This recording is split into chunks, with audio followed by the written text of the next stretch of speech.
And now on CJC, ChattleBots.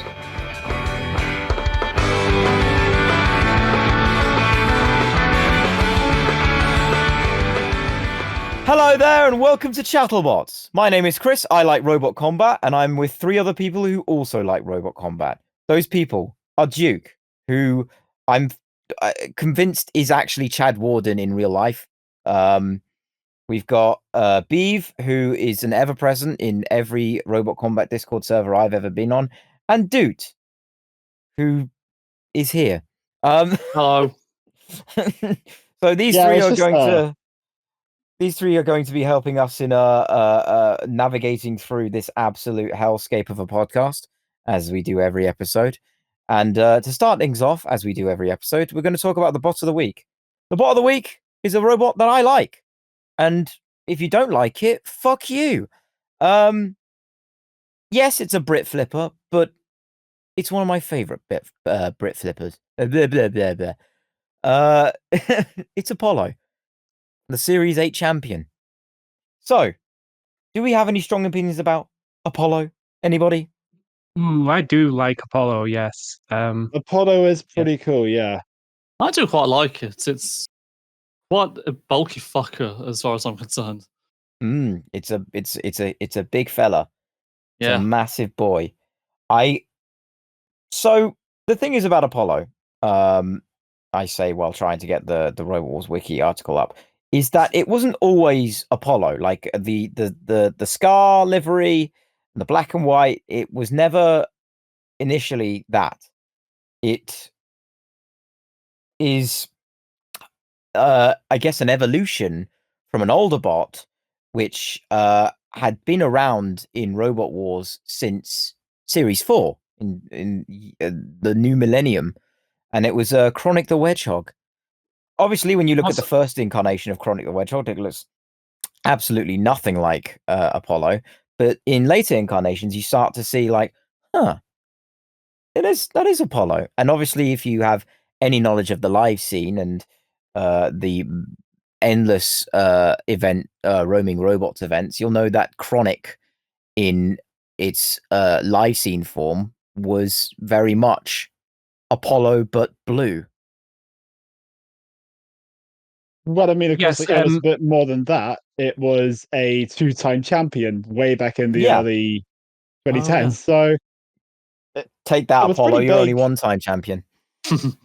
Washed up. Already. Yeah, the one thing I do regret that Apollo never took from Chronic, because it was, of course, Chronic's Series 5 name, Chronic 2, ellipsis. Yeah.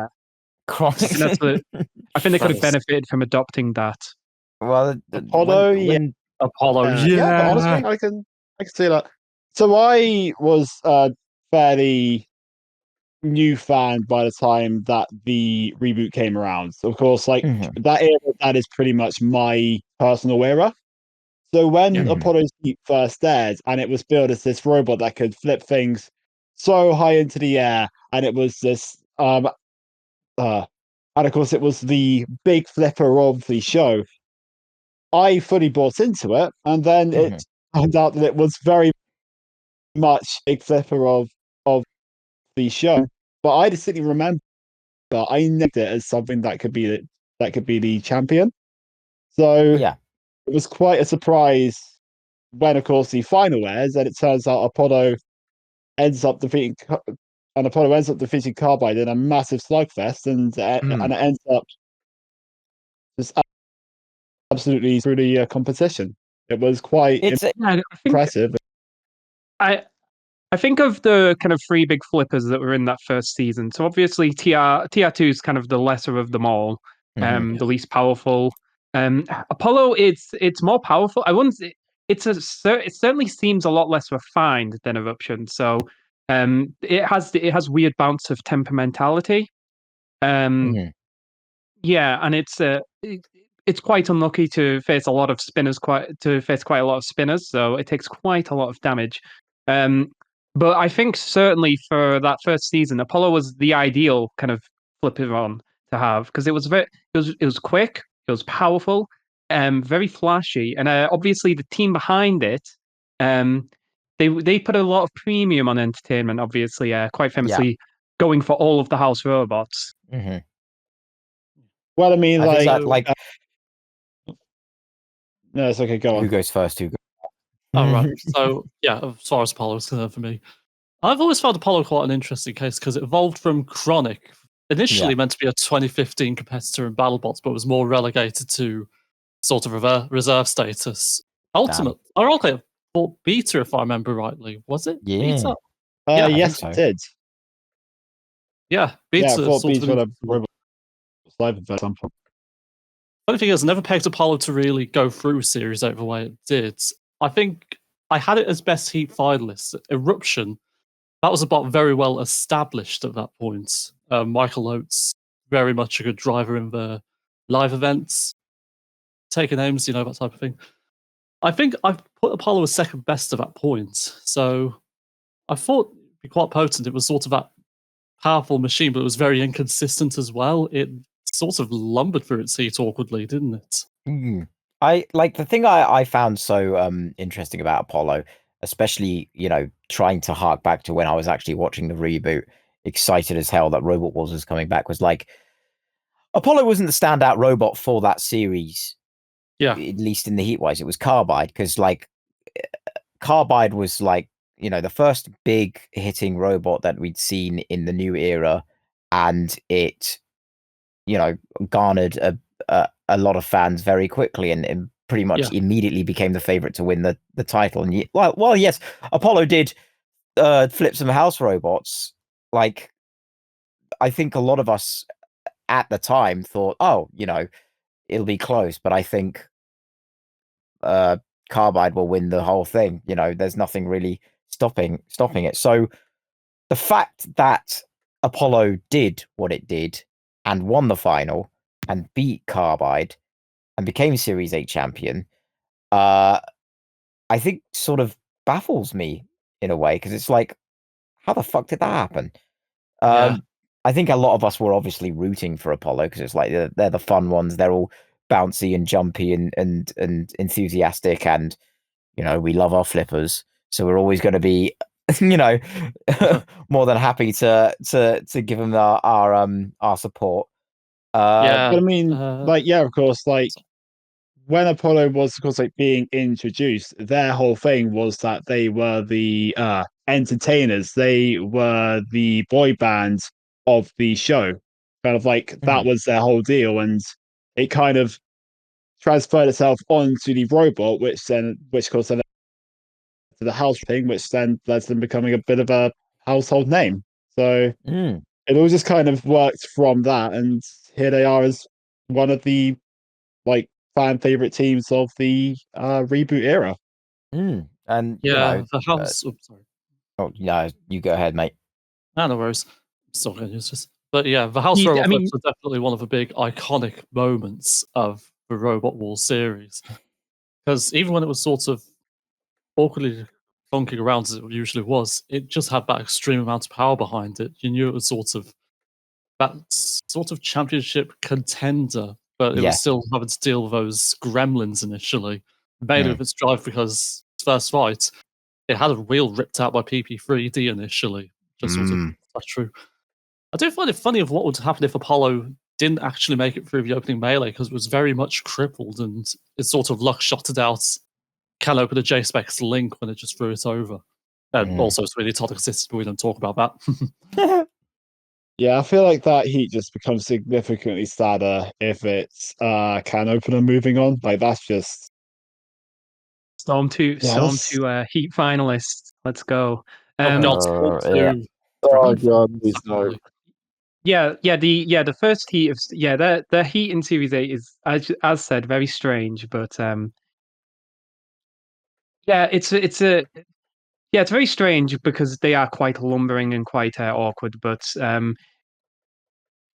I mean, if you look at it, the reboot era is basically the Carbide and Eruption story, and Apollo gets quite lucky in that Eruption isn't well armored enough yet to stand up to something like PP3D, and Carbide isn't reliable enough to last an entire series of fights. So in that sense, Apollo was really kind of able to kind of snake its way through to the championship.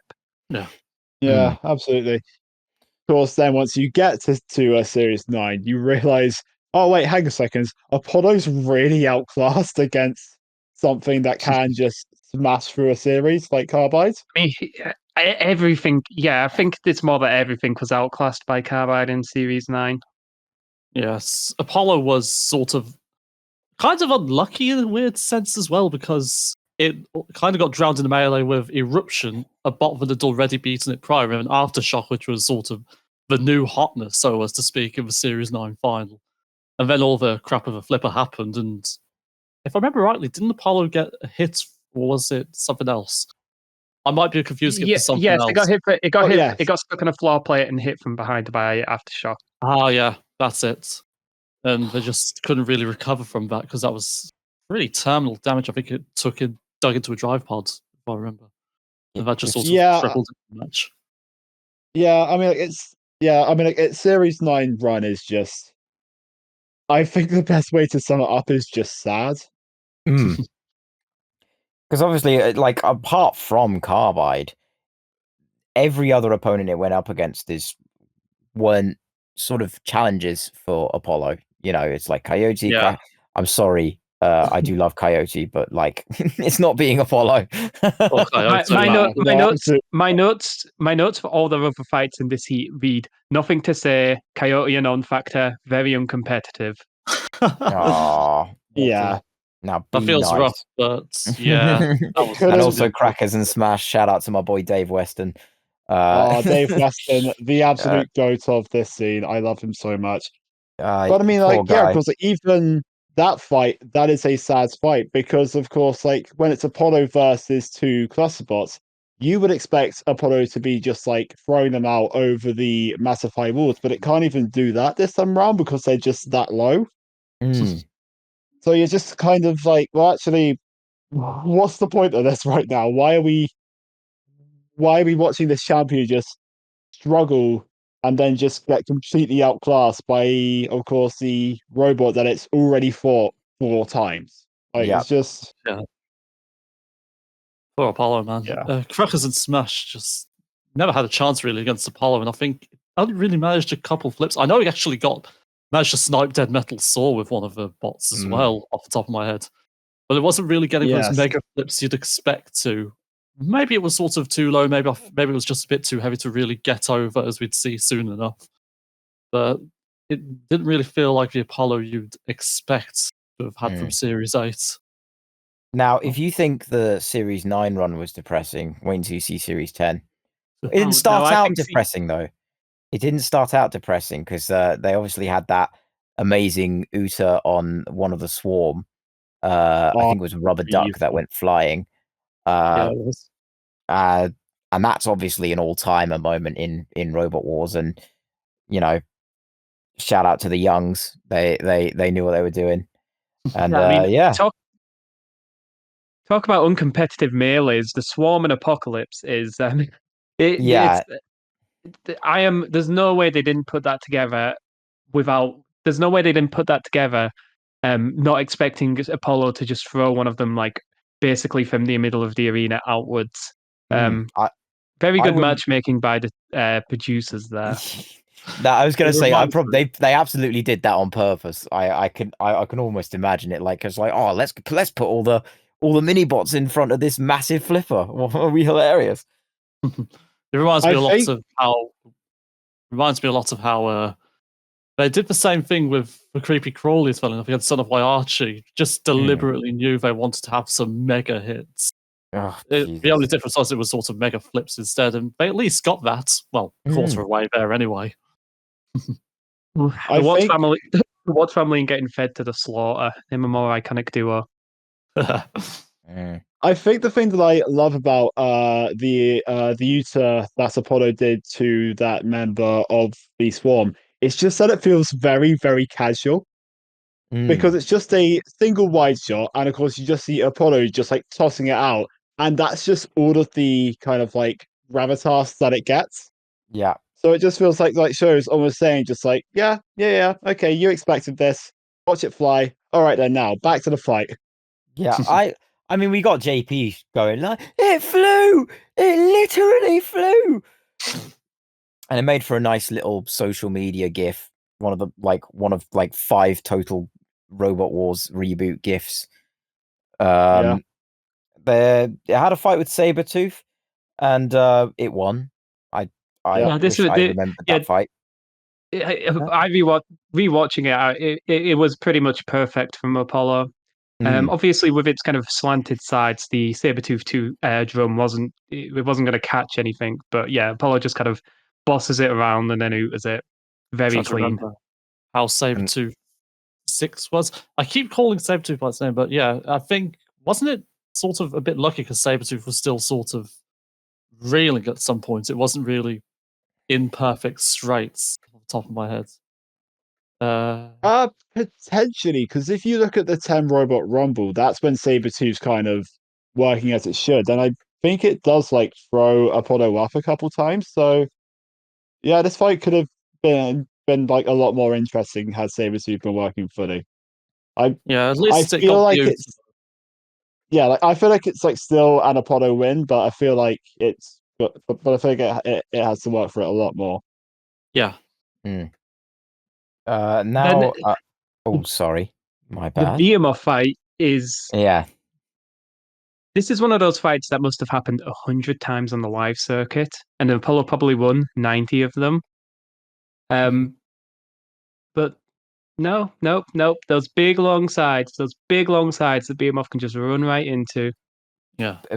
Beautiful. I love Apollo, and I always will, and it'll always have a special place in my heart. But like, we needed that Anthony Pritchard redemption arc after all the shit he got on social media.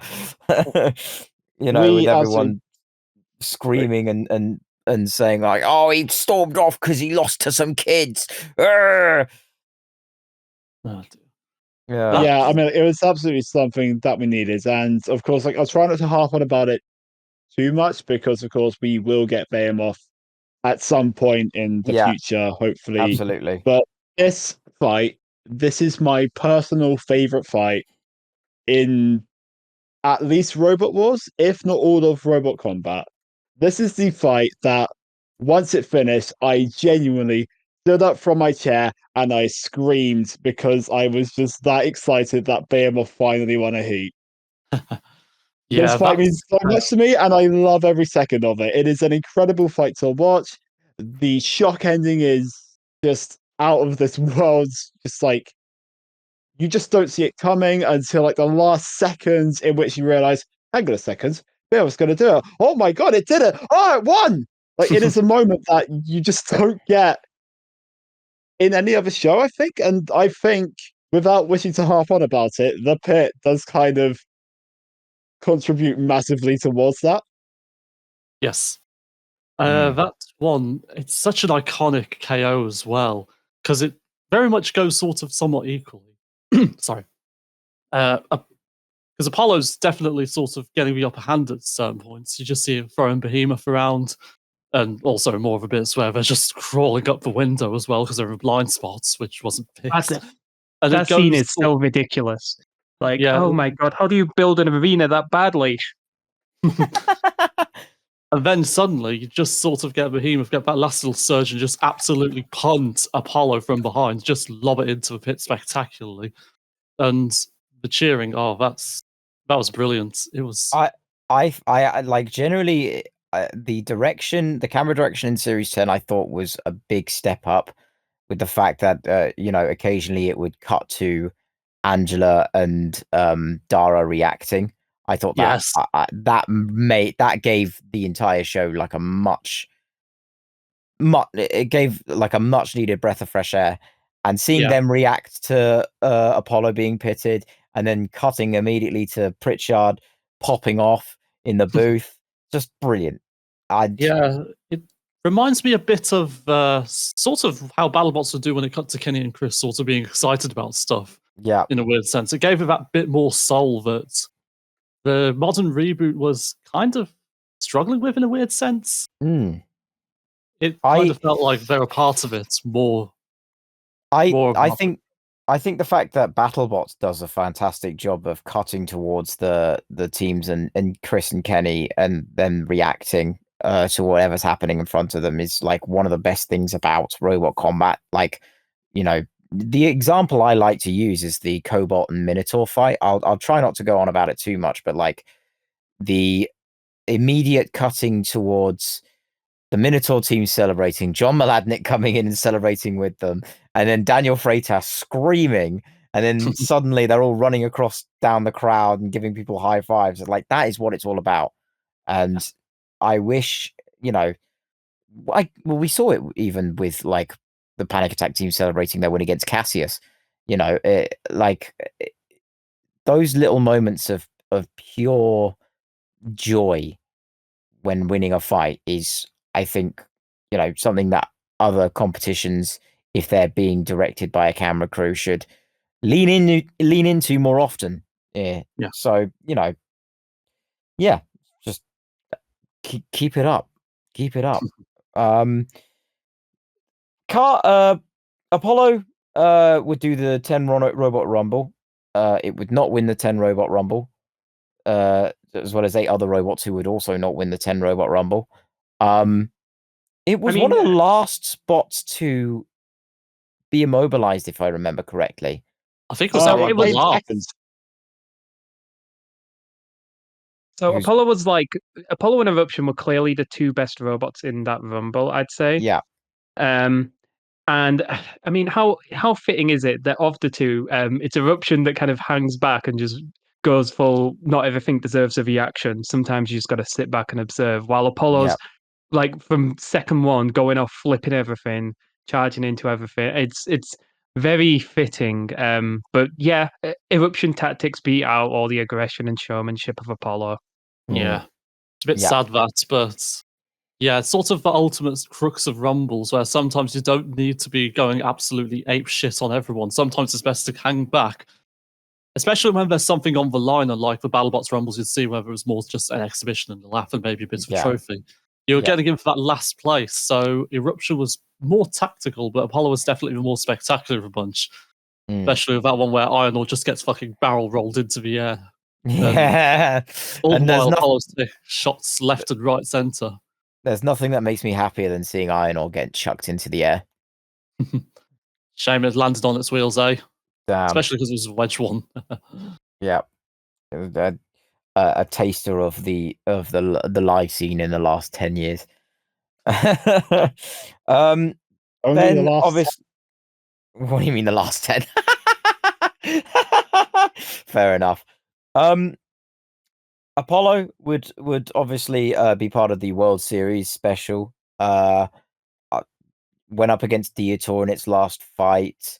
I don't know whether it was in the first or second fight, but it nearly flipped Sakillalot, which I thought was really funny.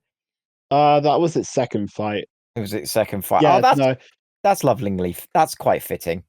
Yeah, I truly believe that they should have swapped the order of the World Series episodes, just simply so that we can at least go out on a decent note rather than an all-time low note. Like it's just. So, it's just like Apollo's little victory romp. It's fun.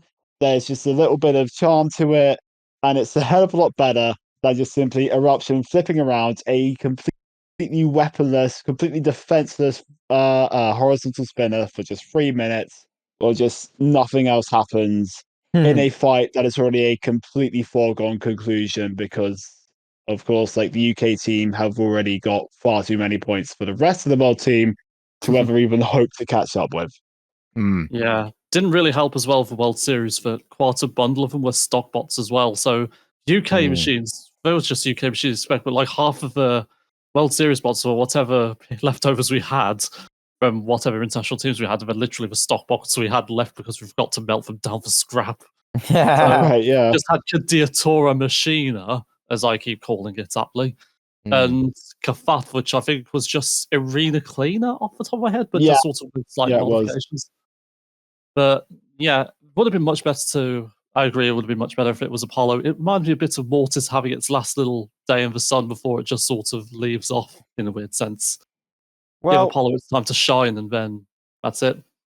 Clearly, Apollo left its legacy among all of us because apart from the usual Brit Flipper comments, which is neither a specific gripe against Apollo specifically, but rather Brit flippers in the UK as a whole.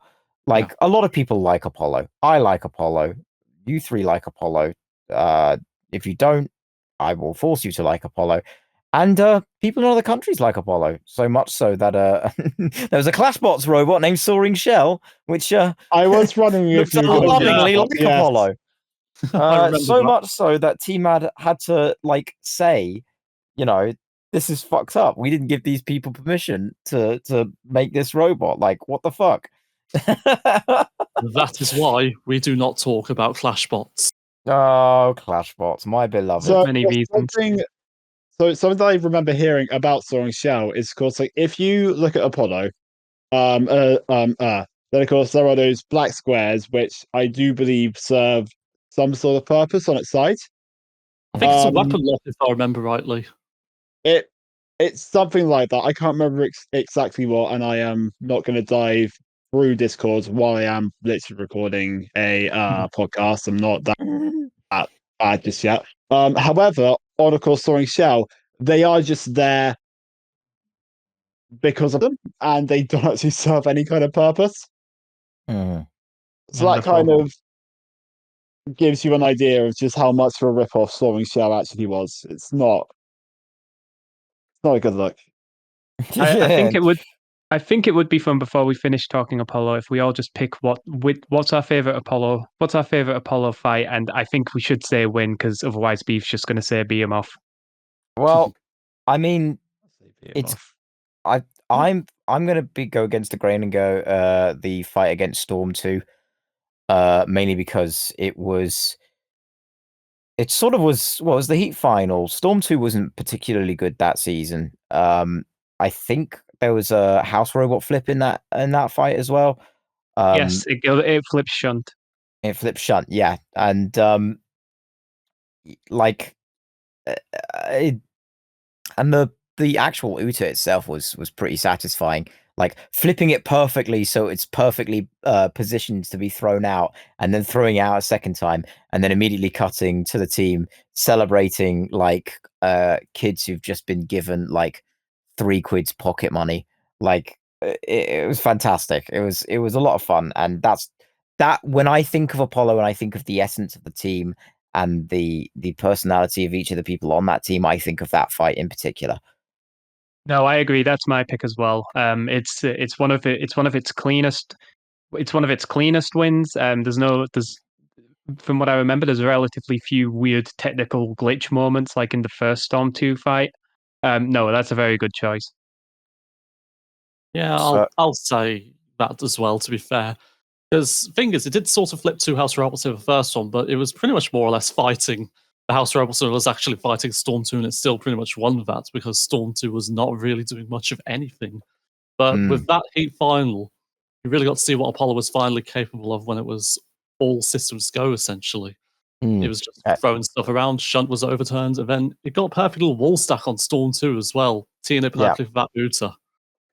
Perfect. I'll always think of that fight when I think of Apollo, and like, yeah, not to repeat what I've already said, but like it really does capture the essence of the entire team. If that's that on Apollo, let's talk about the other thing that a former member of the Apollo team has been part of. You know, a cute little thing that's been big buzz in the UK robot combat scene, mainly because it's robot combat on television for the first time in potentially 7 years. So, which is an exciting prospect. It's Mech Mania. So, Mech Mania is a thing that Robots Live are doing, and they managed to get a deal with Mech Plus, and with that, they managed to, basically, film Robots Live and have it be on telly, which I think is, considering the drought of UK robot combat on TV of the last 7 years, I think this is a very positive start. Like, yeah, okay, it's a sportsman event, and the majority of the competitors, which we'll look at in a second, are Brit flippers, but it's robot combat on TV. Like, who cares? Like, it shouldn't surprise us that, a lot of these teams are like short on cash, rehashing a lot of the designs that they made 5 or 10 years ago, and essentially just being as cheap and as cheerful as possible. Like, I I can understand us wanting more, and especially if you compare it to the endless well of money that BattleBots seems to have. It's hard to it becomes a bit of an unfair comparison, you know. So the fact that there are 30 competitors potentially fighting for a heavyweight trophy in the year of our Lord 2024, I'll fucking take it. I don't give a shit. I don't care if half of them are flippers. I'm just happy. And of course, go ahead. Yeah. Right. Yeah. And of course, the simple fact is just like, if this does well, if they get enough revenue, they might be able to start upgrading the arena. We could see some more stuff in maybe not the near future, but maybe at some point we could start seeing maybe some spinners thrown in. Yeah. This could be the start of something. It could not 100%. be, but I mean, there's no point in there's no point in just simply writing this off based off a first season. Yeah. I think the ultimate thing to put into consideration is that even if it's not good, even if it's really not fun to watch at all, this is a positive first step. And what's the phrase? You'll never know until you try. And Robots Live and Mech Plus are trying. Fair enough to them. Yeah, any robot combat is good in my book, just as long as we're just getting that, especially because it's been 7 years at this point since Robot Wars has died, and about nearly 2 years at this point since we had anything new from BattleBots. Oh no, hang on, I might be going a bit nuts. Actually, it's probably 8 months at this point because BattleBots has sort of been paused at the moment. So Mech Mania, perhaps it's the closest thing you get to televised robot combat for the time being. Yeah, we're in a real drought at the moment. Yeah, yeah, it's a bit depressing, but we'll take anything. We'll take scrapes at the bottom of the barrel. I'll take it. If someone gives me a sandwich and it's only got ham in it and I'm starving to death, I'll take the fucking ham sandwich. The ham sandwich in this case being Mech Mania. I think it's a little harsh to Mech Mania. It is a bit harsh. The scrapes at the bottom of the barrel. Come on now. Yeah, I say it's like pretty decent BLT, Yeah, fair enough. I rescind. You aren't going to get anything special from it, but it's just reliable, Yeah, absolutely, and I'm excited. I'm excited to see where this is going because, okay, it's a sportsman event, but that doesn't mean there aren't interesting robots. Yeah, there's 30 of them, and one of them's got to be interesting. So let's, without further ado, let's have a look. We'll start off with a Danby robot, Horus. Is it Horus or Horus? It's Horus. Depends how the Egyptian gods was called, really. I've just called it Horus because that's how I've always known it to be. Yeah, I don't. Maybe we need to ask Chris Danby. Yeah, Chris Danby, if you listen to this podcast, tell us specifically how you pronounce your robot because we're stupid and we don't know how to pronounce it. Mr. Danby, if you're listening to this podcast, please skip forward 3 minutes after I finish saying my piece about Horus. You've got things to say about Horus? Yeah, my thing to say is I don't. Yeah, that's basically it's a Danby machine. I'm not expecting big things. Sorry, 20 plus year record. Listen, the fact that the Dambies are still doing things in 2024, I'll always respect them. You know, if they're keeping it alive. I can respect the hustle. I'll say that much. I can respect the hustle. Yeah, absolutely. And you know, if it's not Chris Danby, Craig Danby's doing some cool stuff with Slammo at the moment. You know. Yeah, but that's not. He's not in Mech Mania, so. Yeah. So that's to Chris to show the world what he can do. Yeah, it's up to me. I'll say this: you do have to appreciate the tenacity of the Danby team. For as long as they've gone, and for not as much success as they've gotten, they have constantly kept going in spite of constantly having shit go wrong, for lack of a better term. And that's always something you do have to give them some respect for, even if it does constantly sort of keep being the case of, it's not working again. Why is it not working again? It's clear it's clear they fucking love the sport, and you know, I think they obviously want to keep it alive and have something that is, you know, that can be at least, you know, make up the numbers, and like that's extremely respectable. Yeah. You know. So yeah, Horus, it's an Axe bot, and it's a Danby bot, and we'll always love them and respect them. We've got Boltergeist, which I will say, I know it's another Axe bot, but I do love the design of it. I think it looks cool. Does it? They point for trying on the aesthetics. Yes. I couldn't find anything on this robot. I think it's newly built. So it is a team that have applied to BattleBots for the last few seasons running. Actually, they've never actually gotten in, but they're with something similar this robot, to this machine. Yes. Wow. Yeah, like, so again, I respect the hustle. I need to see an actual robot first. I'm not gonna lie, because we've only ever really seen CADs of it so far. Yeah. So I think I'm gonna with my own judgment until I see it in, of course, in an arena. Yeah, it's not Poltergeist. Like, it looks cool, but I don't know. Like, it's those forks. They almost look like cam lifters, which I think is hilarious. They probably aren't cam lifters, but imagine a fucking cam lifter in Mech Mania. What could you imagine?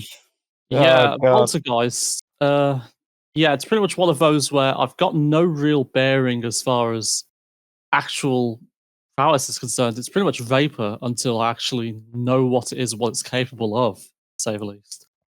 Well, which is a bit of a shame because it looks very nice as far as the look very nice. Speaking of robots that don't look very nice, everybody, welcome Audacious to the roster. Quite an old machine, isn't it? Yeah, I don't know what to say about this robot. I mean, I have a vague connection to this robot. So it's from Team Ironclads, who are the people who, if you've ever tried to watch NXT Robots events, and of course, you'll probably stumble across these individual uploads of each fight. Like, obviously they aren't the best quality in the world, but sometimes it's the best you're gonna get. Which yes, that would be from these guys. They are from Team Ironclads. Oh, that's nice. You know what? Fair enough. Like, being able to archive robot combat history, even if it's just live shows and stuff, I respect that. Yeah, fair enough. Yeah, I like that sort of ideology to the Ironclads. Just essentially get it out there, regardless of, well, admittedly, regardless of quality. I'm saying that like it's a bad thing. No, it's good, but yeah, I have actually seen Audacious IRL quite a few times at this point. It's one of the first one I've seen from Robo Nerds. Even many times I've gone. I might have seen it in a Robo Nerd, but probably consciously tried to look away from it. So I mean, looking up at it, Audacious is actually it's from 2017, so I kind of assumed just looking at this robot it was from like 2009 or something. But yeah, it's a very classic kind of Thwackbot. It's got a design that would be very in place in like season 2 BattleBots middleweight tournament. Yeah. Yeah, you know what you're getting with a Thwackbot.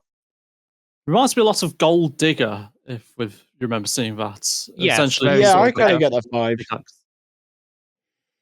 And I am the world's only Gold Digger fan, so honestly, I'm pretty okay with seeing Audacious here. Yeah, I wish I had more to say about Audacious. I really do. I have a little bit more to say about Jasper because I actually like Jasper. I think it's an absolutely bonkers machine. And yeah, so this version of it looks even more bonkers than the last one.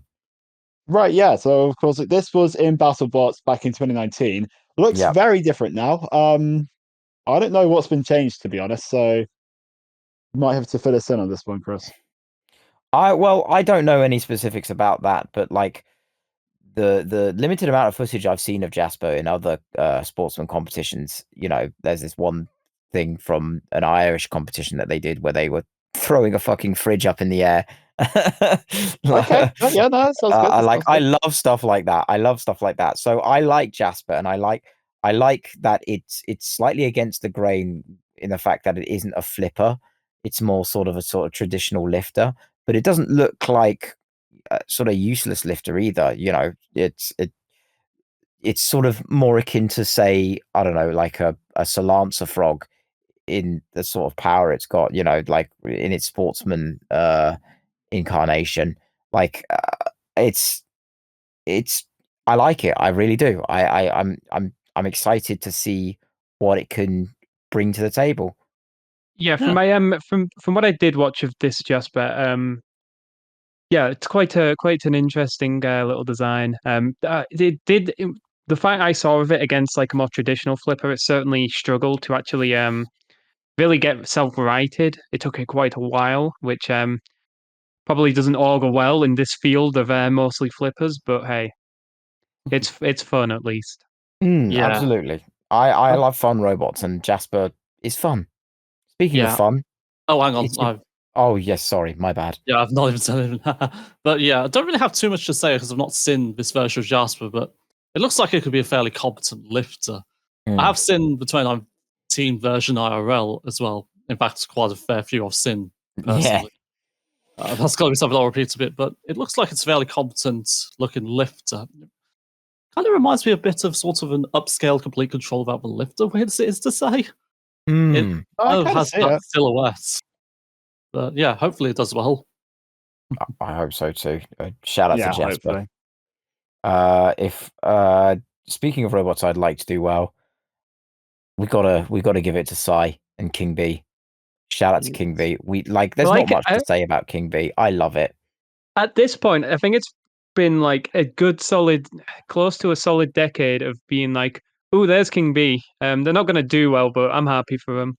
Yeah, that's basically that's the niche they fill, and it's a deserved niche for a robot from obviously not this design specifically, the robot from 1998. Yeah, it has been around the block. This thing has fought the best of Robot Wars and also the best of across the pond. You know, there's this fight. They fought Toro fucking Maximus in Robo Games, I think in 2017 or 18. They got absolutely battered, but the fact that King Buxton has fought, you know, Riobots and their flagship machine is kind of hilarious to me. And you know, that should, if that doesn't give you the context of how long this robot's been around and been a constant in this community, then nothing will. Yeah, I love it. I don't really have much else to say. You can watch everything that King Buxton has done, and you can, you know, form your own opinions. I love it. It's great. From memory of seeing its more recent incarnations in live events, it's fairly nippy. The lifter on the front is whatever. I mean, if King Buxton is not going to win this thing, let's be very clear about that. But yeah, it's nice to see it around. I'm holding that against you in case King Buxton does the greatest sweep it's ever done in its career and wins the whole thing. I've always got to love King Buxton as well, to be honest. It's always been this fairly reliable constant throughout most of Robot Wars to some extent. And absolutely, the fact that it's pretty much largely been the same throughout, just a box of lifting spikes throughout most of its incarnations. I'm not sure if the funny thing is, I don't remember if the spikes still spin on this version. It might have been removed from King Buxton at this point, but I do remember that little thing where the spikes were also drills. But I'm excited to see how King Buxton does. Probably not going to win, but I'm sure it'll absolutely put out some fun matches. Yeah, man, fuck you all. King Buxton's going to win the whole thing, and it's not no judge's decision. It's all going to be knockouts. It's going to be the greatest run of MechMania history. You mean like the only run, right? Yeah, the only run in. Oh, because he means that they can hold another 80 and then nothing will top it. And King Buxton will win all of them. Okay. Yes, let's go. Let's fucking go. Simon Harrison in his head in like one of those Futurama things in like 2072, still winning. Yeah, he's gonna be like Kent Brockman when he wins the lottery, and he's just like covered in gold, and those will be all the trophies that he won in Mech Mania. If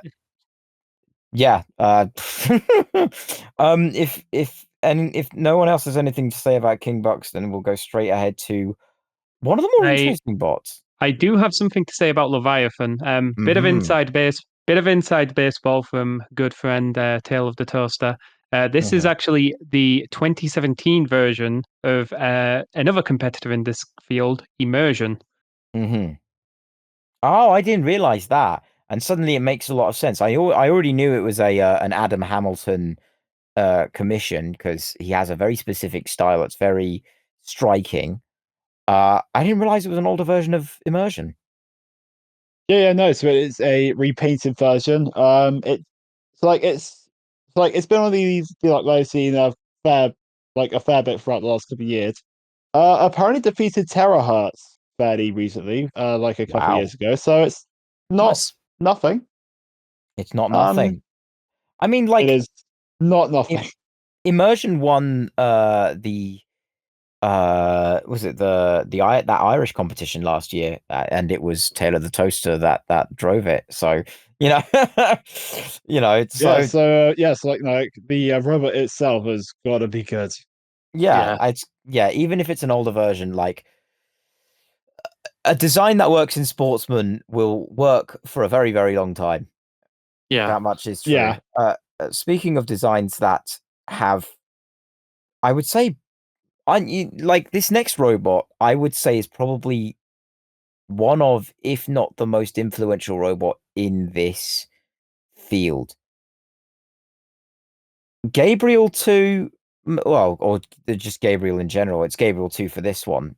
Like, we've all, waxed lyrical about how Huge was based off the design of Gabriel. And you see, other robots with similar wheel styles like Star Child and what's the Tom Brewster beetle weight called? Stratus, that was it. I was like, a lot of them are, I don't know, maybe Tom was thinking about Huge more, but like in turn, a lot of it can be traced back to Gabriel, and I'm very happy to see it on this roster. I think it's a fantastic bot. And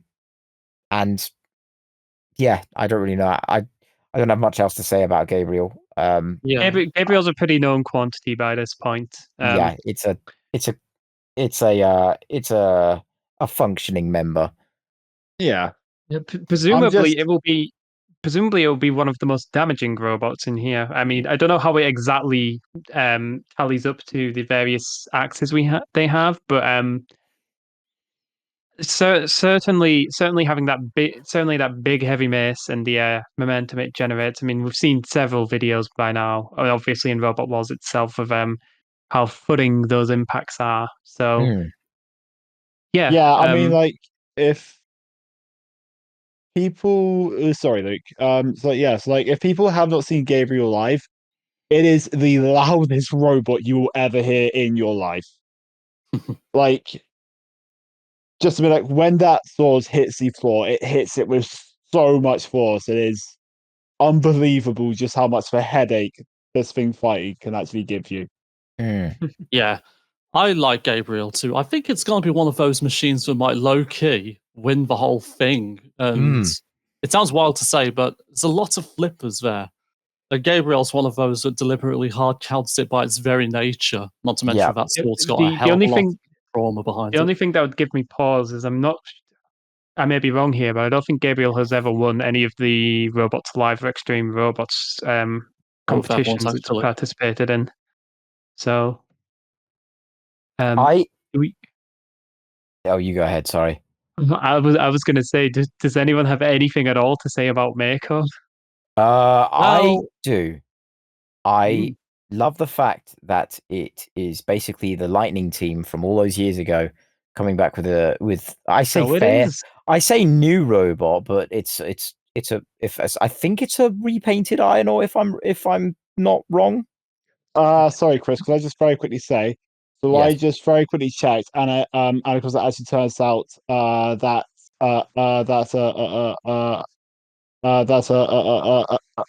Gabriel won the 2016 FRA UK Championships. So there we go. Never mind. Me and my big mouth. So it's not impossible.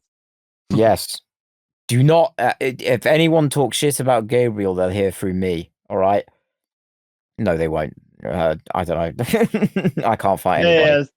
Yeah. Officially no longer sleeping on Gabriel.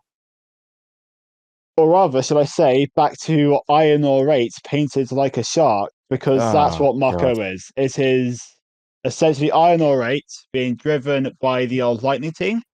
But at least they have made it look a bit prettier. I will just make an executive decision. Let me just do a quick. There's 3 Ironors in this competition. They're all the same column as well, funnily enough. Yeah, we've got Ironor 8 under the name Marco. We've got Ironor 6, which is just called 6, being run by Team Tilly. And we've got Ironor 5 by Team Ironor. It's Ironor.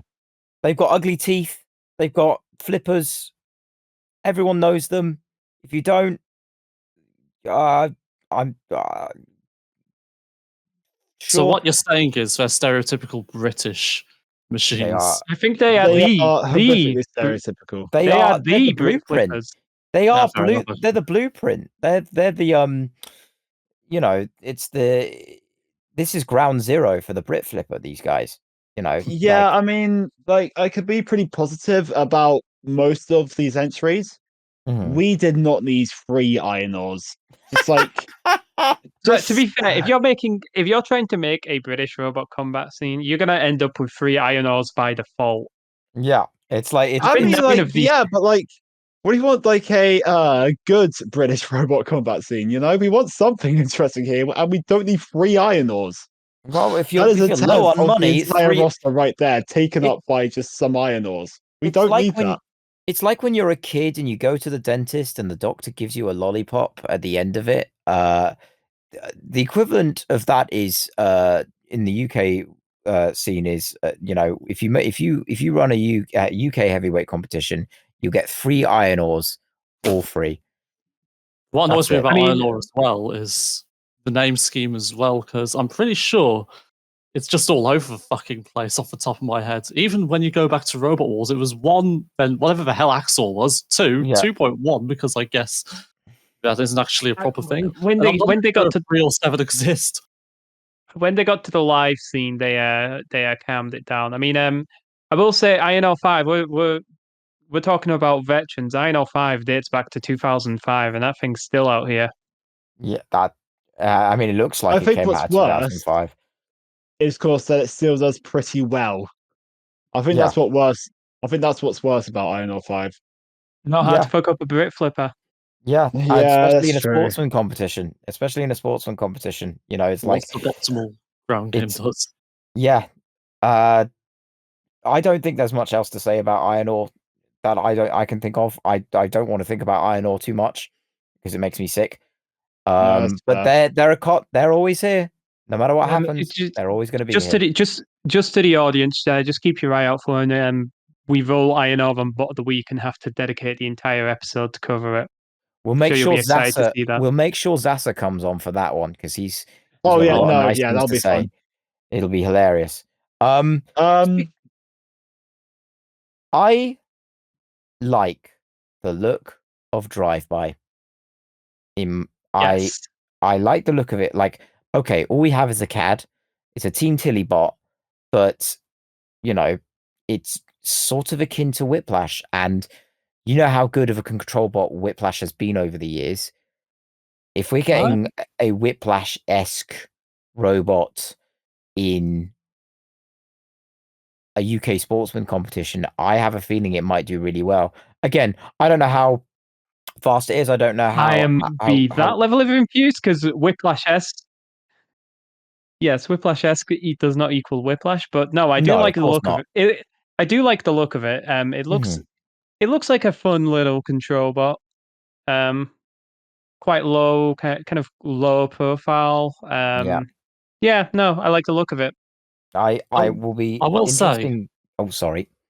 I will say I have seen the featherweight Drive-By fight in the RoboNerd competitions, and it is very fun to watch. I know it won the 2021 one off the top of my head as well, outright. Right, very fast, very nippy. And if we go by that, Drive-By could be one of those standout ones. But of course, we haven't got a heavyweight version of it to compare yet. So we're just sort of waiting and seeing, aren't we? Right, yeah. So of course, like I actually compete already. So I used to compete in, of course, some of those featherweight competitions. Like I've seen Drive-By firsthand a fair bit. It is a very good robot. Like I mean, like it's always like in the top 4. Of course, like it has won quite a few Robo Dojo sportsman competitions. It is quite a decorated featherweight. And of course, like assuming that it works as it should right out of the gates here, I think it is my dark horse to take the entire thing.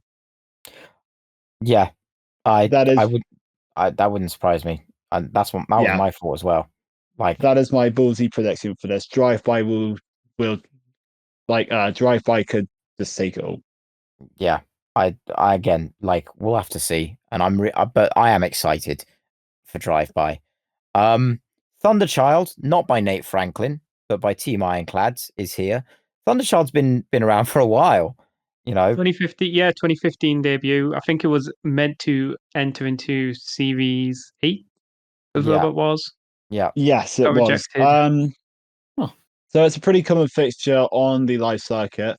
I couldn't find any major victories, but like it's just kind of a comforting background presence, if you get what I mean. It's there to pad out the roster. Mm-hmm. In the nicest way possible. Yeah. We love. Well, I like Thunderchild. I like the look of it. It looks like an army robot from the Robot Wars Army special in a different universe. Yes. Oh yeah, it does as well, doesn't it? I think it's I like the sort of minimalist navy aesthetic that it has. And yeah, that's all I really have to say about it. Yeah, most of Team Ironclad's bots are named after British Navy ships. I was wondering if there was a ship called the Thunderchild, but apparently not. Oh, that's a shame. Yeah, not much to say really about Thunderchild as far as I'm concerned. It's sort of one of those really stalwart of the scene as far as I'm concerned. It doesn't really sort of go away. It's just constantly there. I'm going to make another executive decision because I don't want this to go on for too long. We're going to go through all the flippers that we haven't mentioned yet, with a few exceptions, because obviously I want to. There are a few that I want to talk about a bit more, because we've got a lot of Brit flippers, as you would expect. We've got TR4, which is the 4th incarnation of the Toon Raider robots. We've got Tectonic, which is a Team Shock robot. They had Aftershock and Shockwave in the reboot. We have Manta. No, not the Nick Dobrikov robot, but the not one of the 5 other robots named Manta. Yeah, in like 3 different eras of the sport. But another Team Shock robot, Manta. I like Manta. I have always liked the look of Manta. We've got No Toy or Notoy. I don't really know what else. I don't really know much about this I robot. tried looking this team up, and I couldn't find a lot. The name is reversed for Jotun, okay, yeah, so by the way, this one I can I'm sorry. give quite a bit of stuff on actually. Okay, so this robot started life as actually Seros 2. Really? What? Yes. Well, hang on, is this yes. Rusty? Is this Rusty? No. No, it isn't Rusty, don't worry.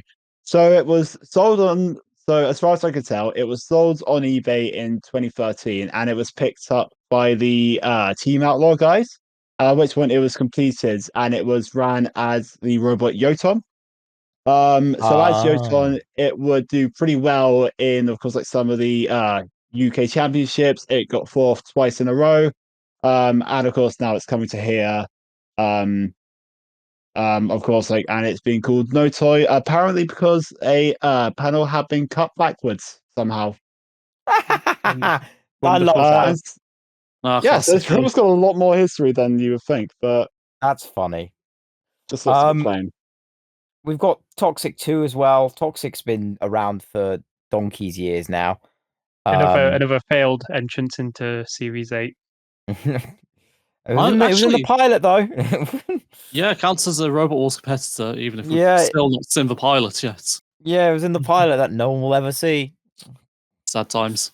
Sad times. We've got Dystopia, which is a Garfi robot. If it wasn't already obvious by the red and blue police car-esque livery that a lot of Garfi's robots have. And we've got Mega Mouse, which is another robot that's been around for donkey's years. Whether it will do any decently is up to you. I think I did when I was looking this up. I did see a video of them beat. I can't remember which one, but it was a fairly accomplished flipper. Gosh, I wish I could remember which one. Might it be Ripper? I'm sure they've beaten Ripper. I mean, to be fair, Mega Mouse is it was Manta. They've defeated Manta last year. Oh, okay. Nice. Yeah, I mean that kind of like rollover shape must make them very annoying to defeat. I mean, like, even in its earlier incarnation, in Series 6, like, okay, it did get flipped out of the arena by Dan Tomkia, but it didn't look easy. I'll tell you that much. No, it's just it's a slippery little thing. Yeah, I mean, the name is fitting. We haven't got many others left.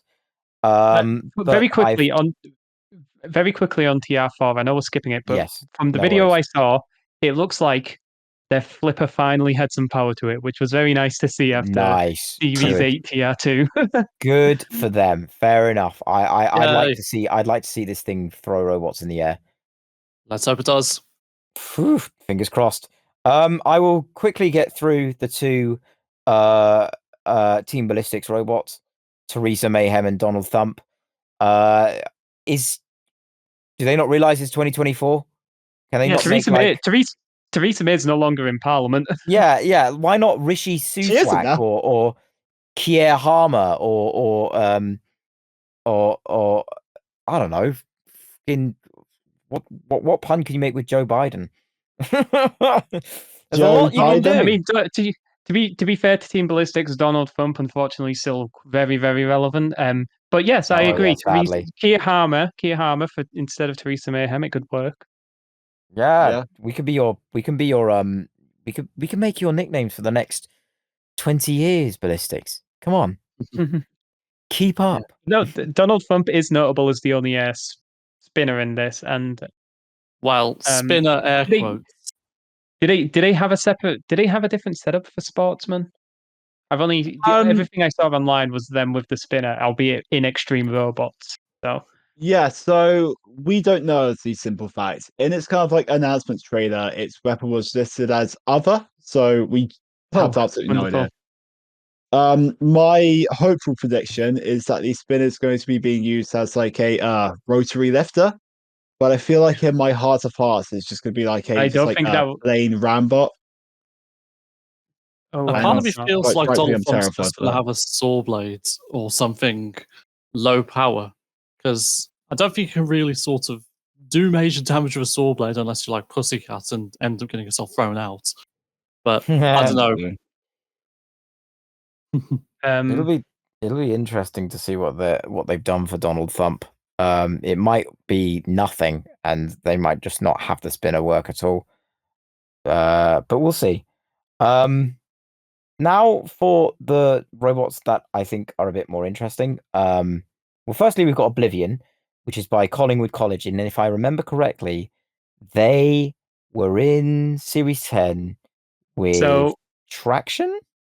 Yep. Yes. Oblivion is a rebuilt Steel SA2 or Steel Avenger 2, the Steel Avenger, which was intended for Series 7 all the way back then. So yes, it is rebuilt from its chassis. I saw a video. It didn't look that great, probably because Steel Avenger 2 was built 21 years ago. But I'm always... Go ahead. Sorry. Oh no, yeah. I always like to see Oblivion just because it's great to see a bot that was conceptualized finally get in, even if it's sort of one of those development hell type things. You know, the ones where they just sort of make the thing, realize, oh shit, we've not got much left of it. They just sort of threw it onto someone else, and now it's just been the Hollywood College's problem. But I'm excited to see how this not Steel Avenger 2 ends up performing. Probably not going to be too well, but hey, never know. I'm just fucking happy that these kids who were on Robot Wars all those years ago are now in college and are a part of a team again for Mech Mania. But it's also kind of terrifying that these kids are now old enough to be in college. And I was going to say, is it the same kids? Because I would assume by now they'd be in university. Yeah, no, I was assuming. I'm assuming it's just another team from the college. Yeah, I if it is, then I retract my statement. But if those kids are, if it's the same team and they're in university or college age, then I don't want to think about the passage of time ever again. That's good. That's a good quote to end on the Steel Avenger 2. Yeah, entry, Steel Avenger 2. I don't want to think about the passage of time ever again. Chris Speaking Cook. of the passage of time, we also have Behemoth returning once again. And of course, I didn't say this earlier, but of course, like this is my personal favorite combat robot, just like of all time, and it's so nice to see that it's still kicking. You wouldn't. I mean, if you bring in UK heavyweight robot combat to the TV in 2024, it wouldn't be right without Behemoth. Yeah, absolutely. Too much of a staple. Absolutely, like, you know, it's always Behemoth has always been the ultimate punching above its weight robot, and Anthony Pritchard, despite all of the setbacks this robot has had, still here, still doing stuff, still kicking butt with essentially a 25-year-old machine, like, and a 25-year-old design. It's the same. It's like King Buxton and Behemoth. The fact that both teams, all these years later, are still kicking, are still generally, like, in terms of its shape, roughly the same robot. It makes me so happy because it's yeah. I just don't like. I don't give a fuck if we see Behemoth in this sport 50 years later with a 104-year-old Anthony Pritchard. I will always be there and I will always have time for it. Yeah, Behemoth's always that iconic machine. It's never the most iconic outright, but it's always one that puts in the work, so to speak. Yes. It's always just sort of fighting on no matter what. And yeah, I suppose there's three things in life: death, taxes, and Behemoth constantly popping up into robot combat. Yeah. I love it. I'll always love it. And the fact that it's here in the year of our Lord 2024, I salute it. Yeah. Behemoth. The GOAT. Behemoth. Immersion. It's Leviathan but newer. Yeah, so this immersion had Abrasion actually fought during 2020 over in the USA. This is what we basically would have seen. This is basically Abrasion. Yeah. Once again, knowledge gained from Tale of the Toaster. So shout out to Tale of the Toaster. Very high quality sportsman bot from everything I've seen of it. Yeah. I mean, yes, well driven, very low to the ground. It's got that kind of I don't know how you describe it really, kind of rear liftery. I really don't know how you describe the weaponry, but it's quite adept at bowling robots over without having to use up half a gas ball to do it. I always call them sewer snake-like lifters. Yeah, that's what I was thinking. Like I sort of have it half firestorm, half sewer snake. Yeah, but it's blue. Blue snake. Bluer snake. Hey, you hear that, Tale of the Toaster? That's the name of your bot now. Well, we decided it's no longer called immersion, it's called Bluer snake, and you can't do anything about it. We've made this decision right here. Apart from drive-by, I think immersion it would be my other choice for winning the whole thing. Okay, there's a lot of flippers, and they're gonna have ridiculous gas bottle power, but immersion, it's driven so fucking well. And you know, like there's a reason why it won that sportsman competition in Ireland. It's a fucking good robot, and it's got modern ground game. It's driven like a modern battle bot, and it's going to be hard to get under it. It's going to be hard to go against it. I would bet in any kind of like long battle that goes to the judges, I would bet on immersion. I'd say its main risk here is if something can just ooter it. But yeah, and that's always going to be the big risk for the non-flippers, really. You know, the walls are going to be so short that anything could probably get thrown out. Yeah, immersion, I'm pretty sure could have a fairly good shot of things because it's one of those that's very expertly driven no matter what it goes up against. And I feel like it's just going to bully a lot of machines around. It's just all about if it doesn't get sort of blindsided at any point, which it's very stout and wide. I don't think it will. I'm sure it'll do well. Yeah. I feel like immersion is a shoe-in for the finals at the absolute least. If not winning the entire thing. Like it's definitely one of my picks to win. That feels like a safe bet, yes. I would like to, if it's not too much trouble, go through the 3 axe bots that are next on our list, all in quick succession. Sure. We've got Apocalypse, we've got Team Eruption's own Implosion, and then we've got Thunderbolt.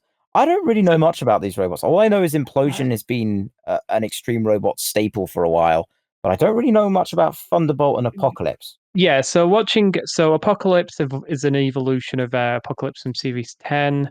Thunderbolt, I don't think I've not really seen much from the team before. I mean, from watching it, Apocalypse and Thunderbolt just kind of mid axe bots. Implosion. Go on. So I know that Thunderbolt they kind of like out axed Terahertz a couple years back. So it's clearly got something going. I guess Terahertz depends how many years ago though, because I guess Terahertz now. I don't know how regularly it's upkept, but let's say it was 2022. That's a pretty old machine by now. Yeah. I like Thunderbolt for what it's worth. I've seen it in real life. That axe is fucking beefy. It's a heavy thing. It does remind me sort of like Beta in the way it's constructed, just more front heavy than Beta is, where it's just a giant bulwark of armor. I know. Yeah, I did. I was just going to say, I did notice when I was watching, it certainly hit with some oomph. The thing that kind of worries me about Thunderbolt is its wedge did not seem flush to the ground at all. Yeah. Apocalypse. That's I've not seen much of version 2 Apocalypse, but I know it's come a long way from the version 1 where it was essentially a time bomb, if I remember rightly. The only one I don't really know of a bunch is Implosion, but apparently it's an Extreme Robot staple, and it does look all business at least. So yeah, no, I think it's a safe bet to do pretty well if it's a Team Eruption joint. It looks the part. You know, you can't go wrong with the aesthetic of it. But yeah, those are the 3 act spots. I've specifically left these last 3 for last because they're all interesting in their own way. The first on that list is possibly, I say possibly, it is the most accomplished robot in this field. It's Eruption. It's the Series 10 champion of Robot Wars. It's possibly the winner of the greatest final Robot Wars has ever had, and may ever will have, because I don't see the show coming back. It's Eruption. There's not now much to say about Eruption. It speaks for itself, really. One thing interesting about Eruption is I had to, so in anticipation of this episode, I did a little research because given how long ago Robot Wars was, I was like, okay, is Eruption is it still that guy? And it appears it won some live championships as of last year. So yes, Eruption is still very much that guy. Yeah, I mean it's powerful flipper, expertly driven, incredibly well proven at this point. I assume it would be one of the favorites to win the entire competition. I think. Sorry, you go ahead. Yeah, I'm putting good money that Eruption will be finals at worst. I don't have much more to say beyond the fact I find it funny that one of the last card models I did back when was actually of Eruption in its Series 8 guys, if I remember rightly, and then I just stopped. So it does hold a bit of, I guess, sentimentality to me in a weird sense. Like I was sort of making fun little card models to stick about with. I don't really have much more to say beyond that. It's just reliable and effective. Yeah, so I've seen this take just like a few times, guys, just like around, and I think I do agree with it. Just that I hope Eruption, Iron or Toxic, whatever. I kind of hope that they don't end up winning Mech Mania because it would just be nice if something a bit newer won, just so that we can have some kind of like evolution.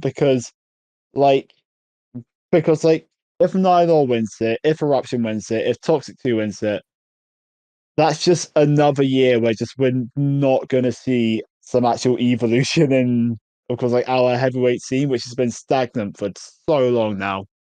And it would just be nice to not have to deal with that for another year. It's gonna be So hard though. It's gonna be hard having Eruption in the squad. Oh yeah, no, absolutely. So yeah, I think it's just to see how it goes, but at the very least, you can hope that they kind of knock each other off. Yeah, let's hope so. At the very, I hope that the final 2 isn't just 2 Iron Ores fighting each other, because that's genuinely the worst case scenario for me. That is the worst case scenario, isn't it? That's the death of the sport right there. Yeah, a semi-final of Iron Ore 5, 6, Mako, and Teresa Mayhem. Okay, so can we move on to something that, of course, makes me very happy about this? Absolutely, we can. Because that is the fact that the 2-headed Death Flamingo is coming to Mech Mania. I couldn't be happier about this. Is this possibly the most popular robot never to be in Robot Wars? Oh yeah, I'd say so. I think it's up there. It's got to be like 2-headed Death Flamingo for if you're completely new to the UK live scene, or like don't have any context of UK combat robotics. 2-headed Death Flamingo has been around in the live scene for quite a while. I think it applied for Robot Wars but didn't get in, or was a reserve or something like that. It's built by Craig Croucher, who is one of the people involved in Bristol Bot Builders, which is I'd say the premier UK robot combat non-heavyweight company. they do regular beta weight competitions and featherweight sportsman competitions and antweight competitions throughout the year, and you know, for me at least, they are very much responsible for my rekindling of getting back into this sport again post-COVID. Because I remember watching all those BBB competitions because Joe had edited all of them and put them on YouTube. I was like, oh, I'm going to watch all of them. So Two-Headed Death Flamingo represents a lot within the community, even if it might not be the most effective robot, but it like in terms of symbolically is a very important robot in the UK scene. And the fact that it's here right now makes me very happy. I think for Two-Headed Death Flamingo, because if I remember correctly, I believe it did apply for one of the BattleBots seasons. Yes, I remember. I think this kind of sportsman live event is the perfect avenue for Two-Headed Death Flamingo, because I wouldn't rate its chances certainly not in BattleBots against full on spinners or anything. Yeah. But this kind of sportsman event where it can kind of parlay its kind of controlling and it's kind of controlling game. I think it's a perfect kind of avenue for Two-Headed Death Flamingo. It's perfect. So Two-Headed Death Flamingo. Without Two-Headed it's one of my all-time favorites, is simply for the fact that Craig Croucher, he's sort of the main reason I ended up in Robo Nerd in the first place, and the reason why I was sort of around from 2019 onwards. Okay, granted, I wasn't sort of very talkative. I'm very shy, admittedly, but without that, I wouldn't have been sort of, well, I guess more outgoing, I guess. And I think because of that, Two-Headed Death Flamingo, I suppose it's become one of my all-time favorites. And I do love the design as well. It's one of those that looks sort of oddly inefficient and wild, but it's actually a surprising killer. It actually beat Eruption at one point, not even by judge decision. It beat it by straight-up KO. It is. I think I remember hearing about that, yeah. Stop spoiling Mech Mania for us. God damn it. I am not a clairvoyant, unfortunately. If I am. Was so. Yeah, wonderful little machine. Then we kind of finished. Did anyone else have anything else to say about Two-Headed Death Flamingo? Because I have a lot to say about this next spot. I will just start waxing lyrical about Flamingo and saying like how important Craig is to the live scene and BBB as a whole, without actually talking about the robots. So I'll leave it there for me. Okay, Storm 2. So well, that's all the Mech Mania people. Thank you for watching. No, I'm kidding. No, Storm 2. So the original incarnation of Storm 2, genuinely one of my favorite machines of all time. It is pure dynamism, pure energy, just force. And then seeing what it's become, seeing what it became in 2016, this slow I mean, I think it's technically faster. I think it was technically faster than the original series, but it certainly didn't seem it. This slow lumbering wedge bot, that barely qualified, I think, and barely qualified as not a wedge bot on like a technicality. I mean, I remember one of Roski, I think one of the BattleBots guys said it was the most boring machine they'd ever seen. And now here it is. You made La Machine. Here it is. Leave La Machine out of your mouth when you're talking about 2016 Storm 2. No, seeing this thing 8 years later is going to be dreadfully sad. I'm sure it's going to be as slow. I'd love to be proven wrong, Mr. Hoppet. Please prove me wrong. But if it's the same thing we saw in 2016, I am wishing a very quick Uta. Yeah, Storm 2 is one of those machines, but yeah. From what I am aware, it has been said that it should be more like its Series 7 incarnation. Blessed be the Lord, if that is the case. Yeah, I hope so as well, but don't disappoint me, Mr. Hoppet. Storm 2 is one of those machines that's hard to really talk about because it's pretty much one of those mired through controversy, as Wiz is to say. But I think this one, I feel like it's going to be a bit out of its prime at this point. In fact, I'd say it already pretty much is. I do hope I'm proven wrong. I do hope it's the same blitzy machine that smashed machines out of the arena in Series 7. But I don't know, I'm not too convinced in Storm 2. I just think it's going to be largely a slow, lumbering, hard to get under bot that just sort of wins through attrition. So Voltronic, basically. Hey. And of course, as we know, it is coming in with a very high target on its back because, of course, it is the reigning world champion. So, of course, no, it's God. it's got to back it up in some form, surely. Good God. Sorry. I just had to get that in somewhere. I'm gonna jump out of my fucking window. Oh no, I've killed Chris. Storm 2 is a robot that will be participating in Mech Mania. That's all I have to say about it. Yeah. All right. Wonderful. All right. So let's do a quick fire. Who's going to win Mech Mania? We'll start with me. I think it's going to be Drive-By. Luke, who do you think is going to win it? Okay, I'll say Immersion. Beav, who's going to win it? Oh, okay. You're taking both my choices. Okay, I am going to say, in the interest of choose the same. Just in the interest of saying something different, I am going to say Gabriel. Okay. Dude. The grim reality is I don't want to say Iron Ore, so I'm just going to. I think sadly it might just be. I say sadly. Why am I trying to say it so depressingly? It's probably got to be Eruption is my best pick because it's one of those that's just generally reliable all around. But I am putting other bets to Immersion and what's the other one I was going to pick? Drive-By. But that's if Drive-By is sort of as good as its featherweight version is. I can't wait to see this in the final when Theresa Mayhem wins the whole thing. I am planning to actually go to the final, like hopefully it's like the final show. So I'll see it live. You know, I will.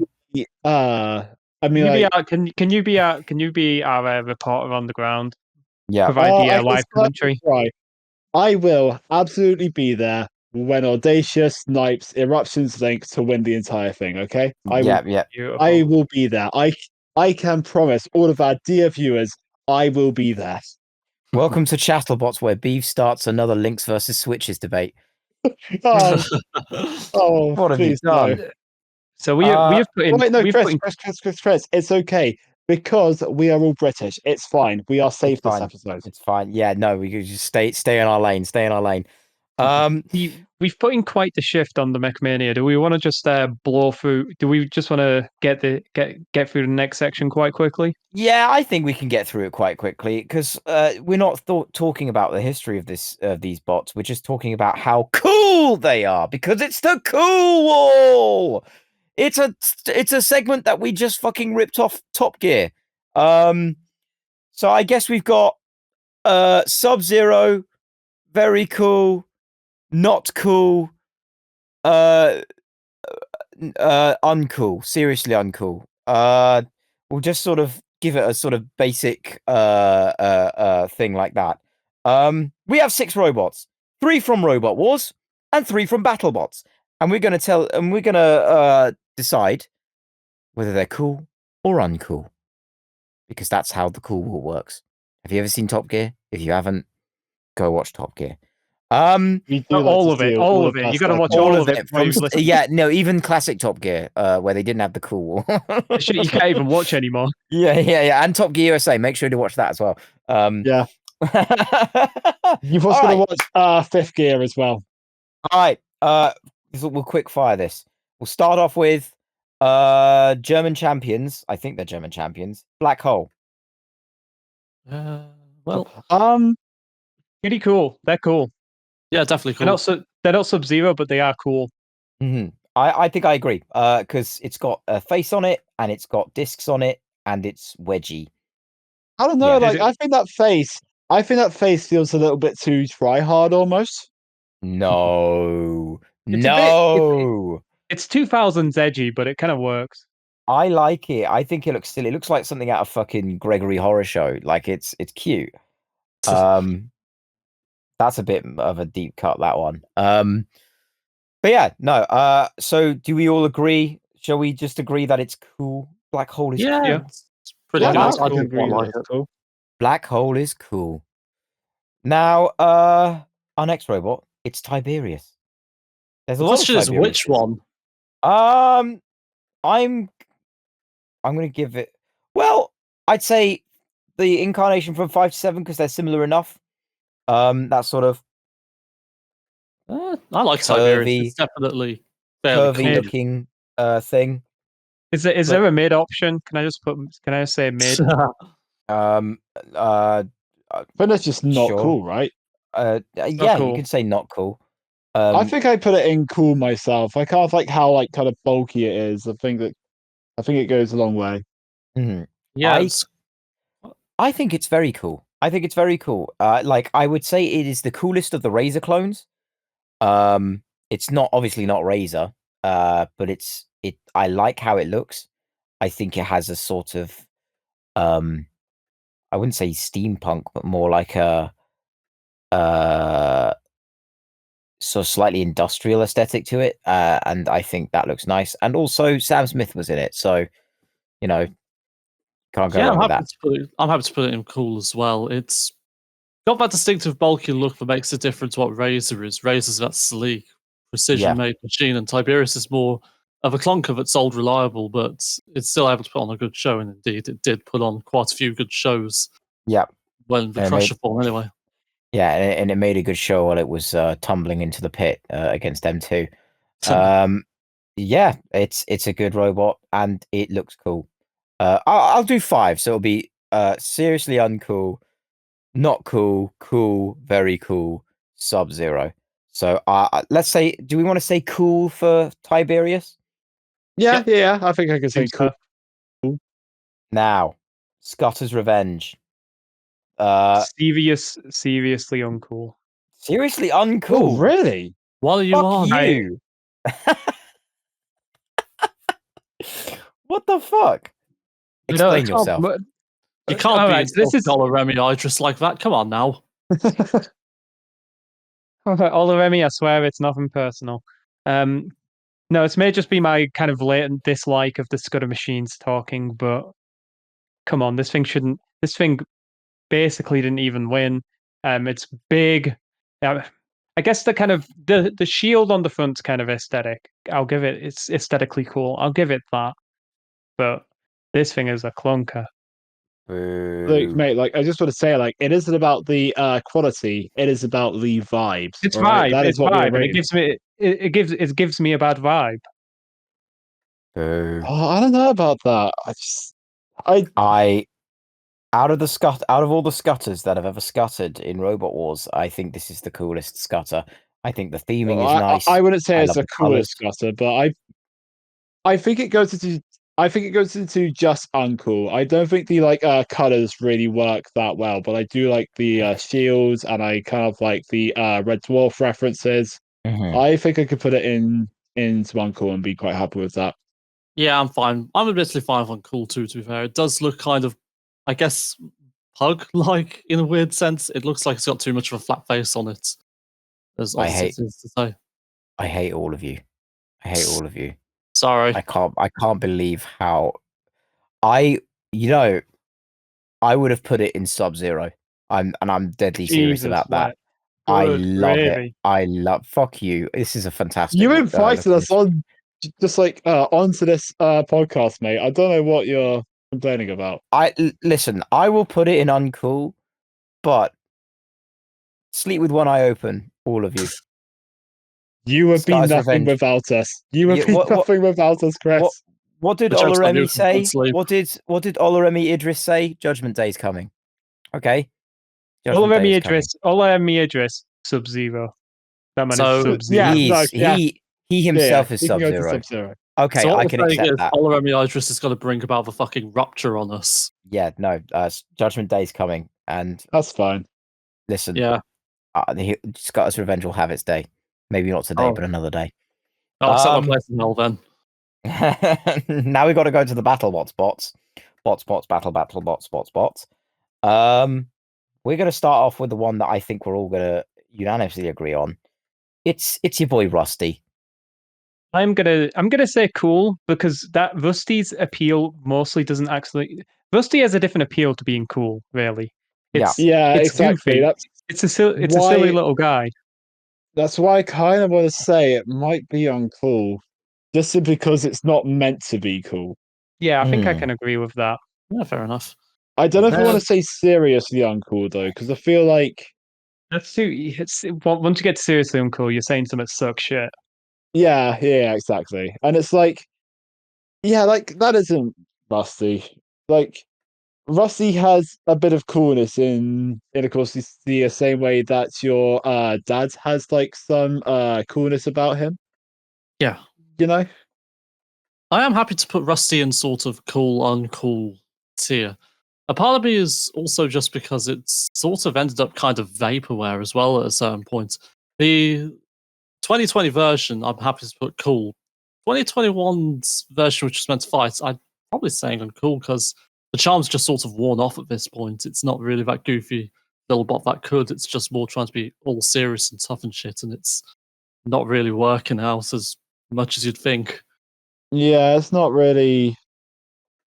Yeah, like it's lost its charm. I'm kind of starting to run back on it now. It could be in seriously uncool. Oof. Wow. So what's the I think it's cool. I like the World Championship 7 incarnation in particular. I like the novelty of the fact that it's a bit of a shitbox in modern BattleBots times, which I think is a nice little novelty. But damn, maybe people don't unanimously agree with me at all. So what's the general consensus? Like, what are we saying? I think uncool. I think we're I think going uncool. I think I have to say uncool. You're all miserable sods. I swear to God. We're British. We can't help it, mate. Fair enough. I should have known this. I'm British myself. I pretend not to think about that. Next one, it's Rex. Seriously uncool. Seriously uncool. Sub-Zero. Sub-Zero. Luke, you miserable bastard. It's clearly in Sub-Zero. It is Sub-Zero. It's such a cool fucking thing.